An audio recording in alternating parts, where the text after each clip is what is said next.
Good evening, everybody. Welcome back to Talks and Takes, and I'm your host, Tim Jenkins. So, I'm looking forward to talking with you guys today about talents. So, I was in a meeting recently, and the speaker talked about talents. Now, I'm not talking about like your talent, what you're good at, although that may be part of the conversation as it goes on. What I'm referring to is the money from the ancient times, specifically biblical times when Jesus walked the earth. Now, depending on what translation of the Bible you read, the talents are also referred to as silver. So that's the definition I'm going to use today.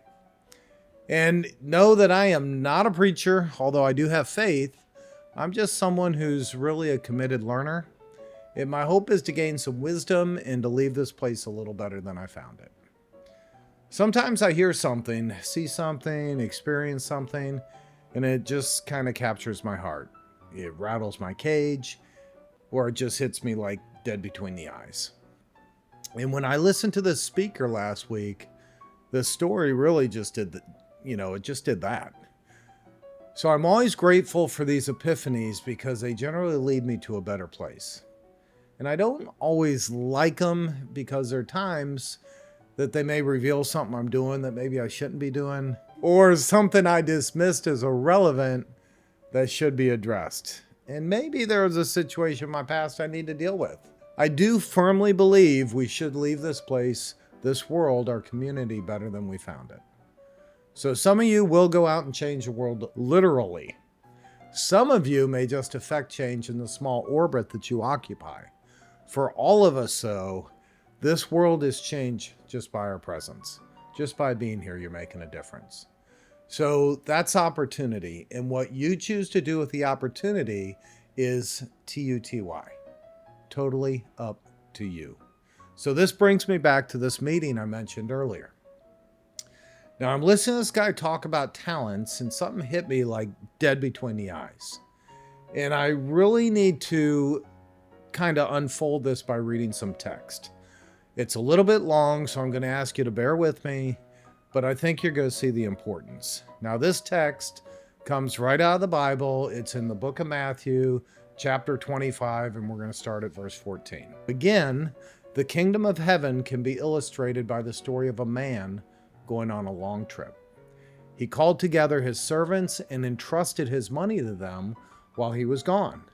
He gave 5 bags of silver to one, 2 bags of silver to another, and 1 bag of silver to the last. He divided it in proportion to their abilities. He then left on his trip. The servant who received the 5 bags of silver began to invest the money and earned 5 more. The servant with the 2 bags of silver also went to work and earned 2 more. But the servant who received the 1 bag of silver dug a hole in the ground and hid the master's money.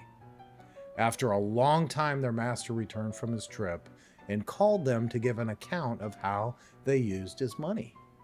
The servant to whom he had trusted 5 bags of silver came forward with 5 more and said, "Master, you gave me 5 bags of silver to invest, and I've earned 5 more." The master was full of praise. He said, "Well done, my good and faithful servant. You have been faithful in handling this amount, so now I will give you many more responsibilities. Let's celebrate together." The servant who had received 2 bags of silver came forward and said, "Master, you gave me 2 bags of silver to invest, and I earned 2 more." The master said, "Well done, my good and faithful servant. You have been faithful in handling this small amount, so now I will give you many more responsibilities. Let's celebrate together." Then the servant with 1 bag of silver came and said, "Master, I knew you were a harsh man, harvesting crops you didn't plant and gathering crops you didn't cultivate. I was afraid I would lose your money, so I hid it in the earth. Look, here's your money back." But the master replied, "You wicked and lazy servant. If you knew I harvested crops I didn't plant and gathered crops I didn't cultivate, why didn't you deposit my money in the bank? At least I could have gotten some interest on it." Then he ordered, "Take the money from this servant and give it to the one with the 10 bags.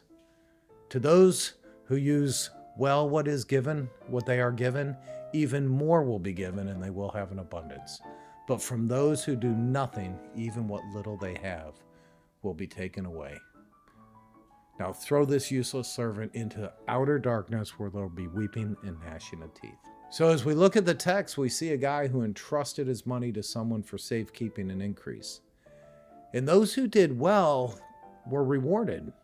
And the one who did nothing lost everything. It's kind of like you think of a business owner. So the business owner is going to make an investment in this company. They will go out and hire people, and they're going to expect a return on their investment. They want to get an increase.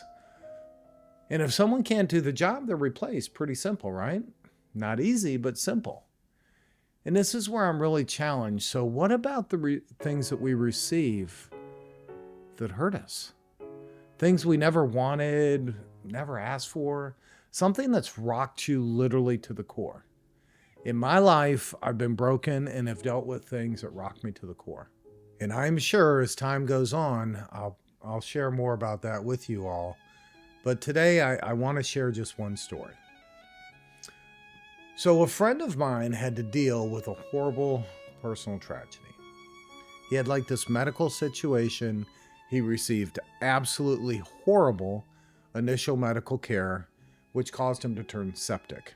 And when you become septic, it's like this bacterial infection. It invades your body and it's going to kill you if you don't get medical care pretty quick. So what they ended up doing with my buddy is they put these compression wraps on his arms.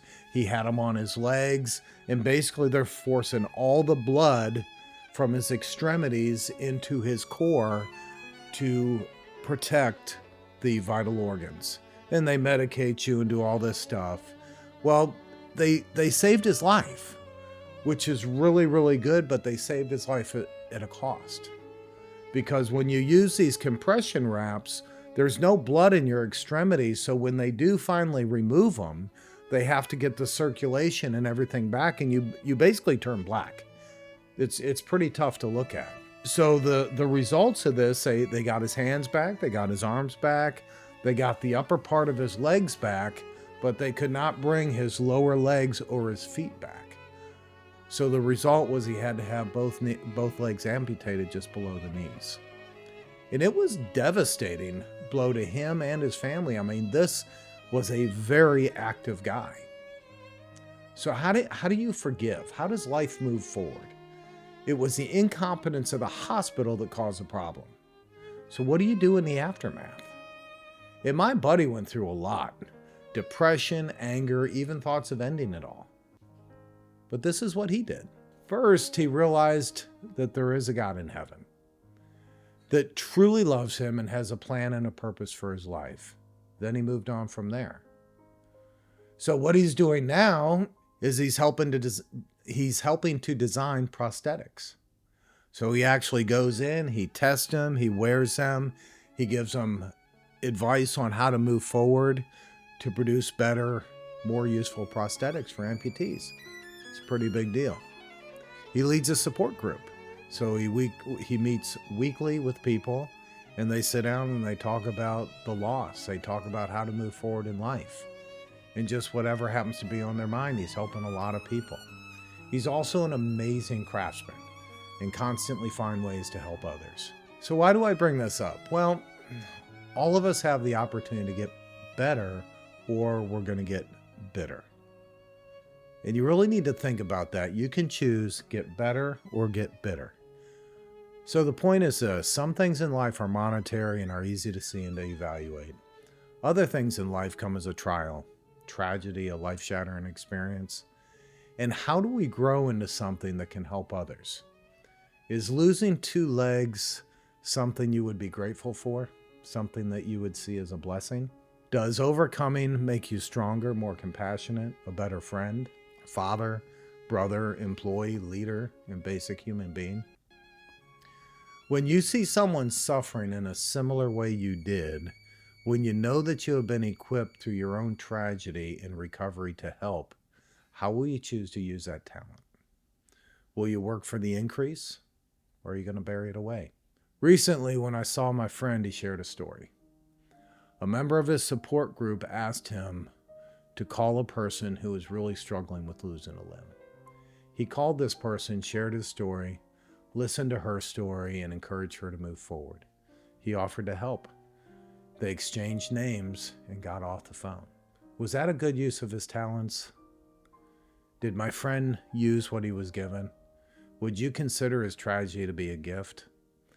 I cannot tell you the amount of people my friend has helped. In a later chance meeting at a doctor's appointment, he heard a nurse say a patient's name. It was the person from the phone call. He approached this person and introduced himself. She started to cry immediately and revealed that at the time of his call, she was preparing to end her life. Everything was in place and her plans were interrupted by the call. She didn't even know why she answered the phone. That my friend's call stopped her from completing the task, from ending her own life. He lives a life that is fulfilled. What about your life? Let us know in the comments. Thanks for stopping by, guys. We really appreciate you tuning in. Thanks for watching. Thanks for your comments. Thanks for subscribing. Till next time.